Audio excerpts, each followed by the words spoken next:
السلام علیکم ورحمۃ اللہ وبرکاتہ۔ محترم ناظرین، آج کل ہمارے بہت سارے بھائی اور بہت ساری ہماری مستورات بھی اس وجہ سے پریشان ہوتے ہیں کہ ہمارا پیٹ بہت بڑھ گیا ہے، اس کا علاج کیا ہے؟ تو پیٹ کے بڑھنے کا ایک اسلامی علاج جو پیر طریقت رہبر شریعت حضرت مولانا پیر ذوالفقار نقشبندی صاحب زیدہ مجدہم اکثر فرمایا کرتے ہیں کہ جو آدمی کثرت سے روزے رکھے انشاءاللہ العزیز اس کا پیٹ کم ہونا شروع ہو جائے گا۔ کثرت سے مراد یہ نہیں ہے کہ مسلسل روزے رکھے، بلکہ ہفتے میں 3 دن، ہفتے میں 2 دن، ہفتے میں 4 دن ایک عادت بنا لے، یا ایک دن روزہ رکھے ایک دن چھوڑ دے، ایک دن روزہ رکھے آدمی ایک دن چھوڑ دے۔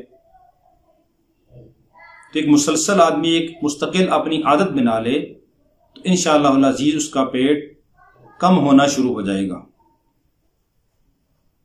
اور دوسرا علاج اس کا ایک یہ بھی ہے کہ آدمی کھانا جب کھائے تو کھانا پیٹ بھر کر کبھی نہ کھائے۔ آج ہم کھانا کھاتے ہیں تو خوب پیٹ بھر کر کھاتے ہیں کہ بالکل حلق تک کھانا آ جائے، پھر ہم کھانا چھوڑتے ہیں۔ حالانکہ حکماء بھی یہ کہتے ہیں کہ پیٹ کے اندر ہوا کا کھانا بھی خالی رکھنا چاہیے، پانی کی جگہ بھی خالی رکھنی چاہیے۔ اسی لقمان حکیم رحمہ اللہ کا ارشاد ہے، اپنے بیٹے کو فرمایا کہ بیٹا پیٹ بھرا ہو تو پیٹ بھرا ہوا کھانے سے بہتر ہے کسی کتے کو ڈال دو۔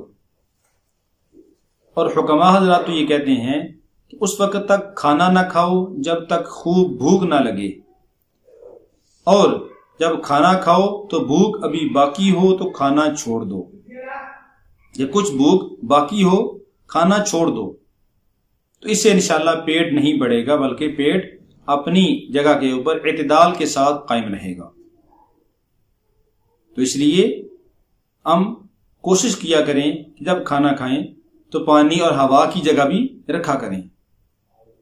اور تیسری چیز ہے کہ کولڈ ڈرنک کا استعمال بالکل چھوڑ دیں۔ اگر آپ نے اپنے پیٹ کو کم کرنا ہے تو کولڈ ڈرنک کا استعمال بالکل چھوڑ دیں، کیونکہ کولڈ ڈرنک جتنی بھی ہیں اس کی وجہ سے انسان کا پیٹ بہت جلدی آگے نکلتا ہے، بہت جلدی بڑھنا شروع ہو جاتا ہے، جس کو ہم آج بطور ہاضمے کے استعمال کرتے ہیں تو وہ ہاضمہ نہیں کرتی بلکہ وہ ہاضمے کو خراب کر دیتی ہے، پیٹ کو برباد کر دیتی ہے۔ اس لیے اس سے پرہیز کریں، انشاءاللہ العزیز آپ کے موٹاپے کی شکایت کم ہو جائے گی۔ اللہ رب العالمین ہم سب کو عمل کرنے کی توفیق عطا فرمائے۔